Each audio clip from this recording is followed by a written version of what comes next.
ان atheist سے ہم پوچھتے ہیں کہ اگر ایک شخص 3 سالہ بچی کو اغوا کر لے، اس کے جسم سے اعضاء نکالے اور اس کو اپنے بچے میں لگا دے، فروخت کر دے، اگر یہ کام کرتا ہے تو یہ کام اخلاقی ہے یا غیر اخلاقی؟ غیر اخلاقی ہے۔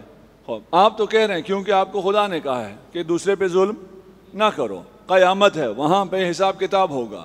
جو نہ خدا کو مانتا ہے، نہ خدا قرآن کو مانتا ہے، نہ آخرت کو مانتا ہے، اس کے لیے یہ کیوں غیر اخلاقی ہے؟ اس کے لیے اس عمل کو، ایک بچے کو اغوا کر کے اس میں سے اعضاء نکالنا، اور یہ ہو رہا ہے، یہ چائلڈ ٹریفکنگ ہو رہی ہے اور کم نہیں ہو رہا۔ یہ لوگ کیسے کرتے ہیں؟ یہ کون لوگ ہیں؟ یہ وہ ہیں جو خدا پہ ایمان نہیں رکھتے۔ ان سے کہیں یہ اخلاقی نہیں ہے، وہ پوچھیں گے کیوں اخلاقی نہیں ہے بھائی؟ اس کام میں برائی کیا ہے؟ یہ کیوں برا ہے؟ کس نے کہا ہے برا ہے؟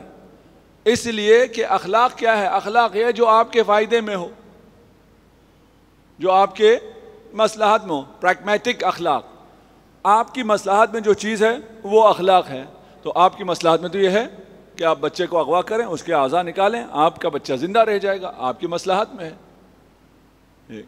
جواب میں یہ ایتھسٹ یہ بھی کہتے ہیں کہ بھئی اس چیز سے ہمیں انسانیت روکتی ہے، ضمیر روکتا ہے، فطرت روکتی ہے، عقل روکتی ہے، شعور روکتا ہے۔ یہ بھی کوئی کرنے کی بات ہوئی کہ 3 سالہ بچے کو اغوا کیا، اسے قتل کیا، اس کے اعضاء نکالے، اور ہم یہ فیصلہ ہی نہ کر پائیں کہ یہ کام اخلاقی ہے یا اخلاقی نہیں ہے۔ کون کہتا ہے ضمیر؟ کون کہتا ہے فطرت؟ کون عقل؟ کون شعور؟ یہ جو خدا کو نہیں مانتے، ان کے پاس نہ کوئی شعور ہے، نہ کوئی فطرت ہے، نہ کوئی ضمیر ہے، نہ ہی کوئی عقل ہے۔ یہ خطابت ہے یا حقیقت ہے؟ جی حقیقت ہے۔ کیوں؟ ان سے پوچھیں جی ضمیر، ہٹلر کا ضمیر تھا یا نہیں تھا؟ آپ کہتے ہیں میرا ضمیر کہتا ہے یہ برا ہے۔ ہٹلر کا ضمیر تھا یا نہیں تھا؟ اسٹالن کا ضمیر تھا یا نہیں تھا؟ اس نے کیوں لاکھوں لوگوں کو قتل کیا اور پھر بھی اس کا ضمیر مطمئن رہا؟ ضمیر تھا نا۔ کہتے ہیں جی اگر ساری دنیا کسی بات پر اتفاق کر جائے تو وہ چیز اچھی ہوتی ہے۔ ساری دنیا آج کل کی جو انٹرنیشنل کمیونٹی ہے وہ کس پہ اتفاق کیے بیٹھی ہوئی ہے؟ یہ جو غربت آپ کے ملک میں ہے یہ انٹرنیشنل کمیونٹی کی وجہ سے ہے، ان کے اتفاق کی وجہ سے۔ انہوں نے اتفاق کیا ہے کہ غریب کو غریب رکھنا ہے۔ اگر آج ہٹلر جیت جاتا 2nd ورلڈ وار تو کیا ہوتا؟ آج ہر جگہ ہٹلر کی چل رہی ہوتی، اس کے خلاف جاؤ ویٹو ہو جائے گا۔ ایسے ہی ہے نا، آج کا ہٹلر جو ہے وہ جو کہتا ہے وہی ہے، وہی دنیا بھی وہی کہتی ہے۔ کوئی اخلاقی چیز باقی نہیں رہتی، کوئی ضمیر نام کی چیز ہے ہی نہیں۔ اس کے ضمیر کو کیا کہو گے؟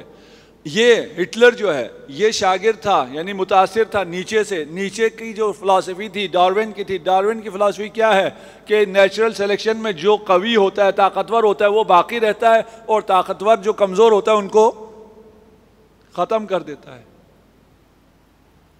ان کی تھیوری ہے نا، ایتھزم کی تھیوری ہے، اس میں نیچرل سلیکشن میں صرف طاقتور نے باقی رہنا ہے۔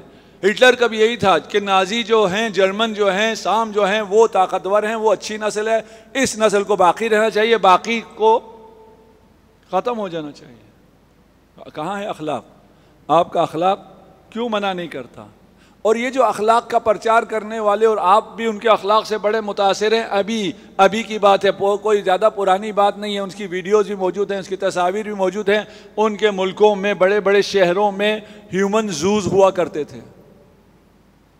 انسانوں کو جس طرح آپ نے یہاں جانور رکھے ہوئے ہیں، آج کل وہ جانوروں کو بہت اچھی حالت میں رکھتے ہیں، ان کی جو سفاری زوز ہیں، اس میں انسانوں کو رکھا ہوا ہوتا تھا اور وہ آ کے ان کو تماشا کیا کرتے تھے۔ ابھی جو نیو ایتھزم ہے، نیو ایتھزم کا جو 4 ہارس مین ہیں ان میں سے ایک سام ہیرس ہے۔ سام ہیرس نے اپنی کتاب میں لکھا ہوا ہے کہ کچھ لوگ اتنا برا عقیدہ رکھتے ہیں کہ ان کو عقیدے کی وجہ سے ان لوگوں کی اگر نسل کشی کی جائے تو یہ غیر اخلاقی نہیں ہوگا۔ پرانی دور کی بات نہیں کر رہا، ابھی زندہ ہے، ان کے 4 ہیروز میں سے ایک ہے۔ اس کا مطلب یہ ہے کہ ہمارا عقیدہ اگر انہیں پسند نہیں آ رہا اور ہم پہ ایٹم بم گرائیں، ہمیں اگر ختم کر دیں تو یہ کوئی غیر اخلاقی کام نہیں ہوگا۔